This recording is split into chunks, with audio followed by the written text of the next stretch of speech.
सुमोल drop के बारे में आज हम जानेंगे। सुमोल ड्रॉप डॉक्टर के द्वारा बच्चे को किस कंडीशन में एडवाइस किया जाता है और कितने से कितने उम्र के बच्चे को यह ड्रॉप दिया जाता है, कितनी मात्रा में दिया जाता है, इसका कंपोजिशन क्या होता है, इन सारी बातों को इस वीडियो में हम जानेंगे। तो चलिए बारी बारी से इन सारी बातों को जान लेते हैं। सबसे पहले जान लेते हैं कि सुमोल ड्रॉप डॉक्टर के द्वारा किस किस कंडीशन में बच्चे को एडवाइस किया जा सकता है। सबसे पहला कंडीशन होता है फीवर, यानी कि ये पैरासीटामोल कंपोजिशन इसका होता है। तो सबसे पहला कंडीशन होता है कि फीवर, यानी कि बच्चे को बुखार है, किसी कारण से बुखार आ रहा है, तो बुखार के कंडीशन में डॉक्टर के द्वारा इसका एडवाइस किया जा सकता है।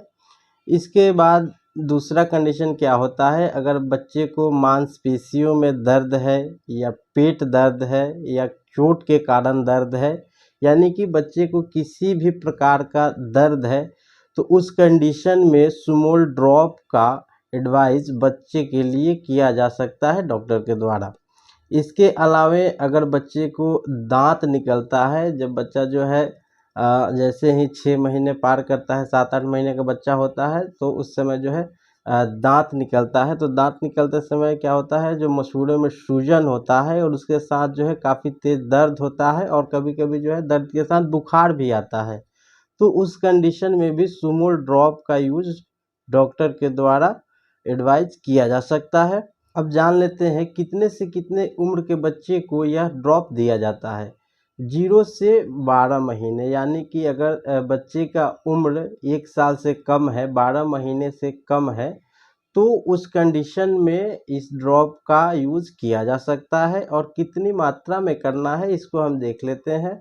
अगर बच्चे का उम्र जो है 1 से 3 महीने का बच्चा है, तो उस कंडीशन में इस ड्रॉप का जो मात्रा होगा वो 0.6 टू 0.8 ml होगा।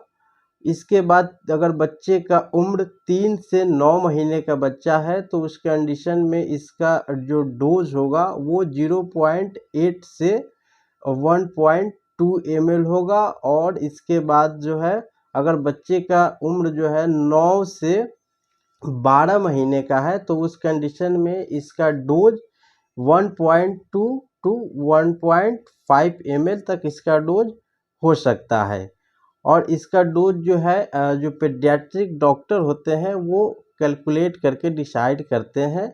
और ये ड्रॉप जो है बच्चे का कोई भी अगर मेडिसिन यूज करते हैं तो पीडियाट्रिक के एडवाइस और कंसर्न पे ही करना चाहिए।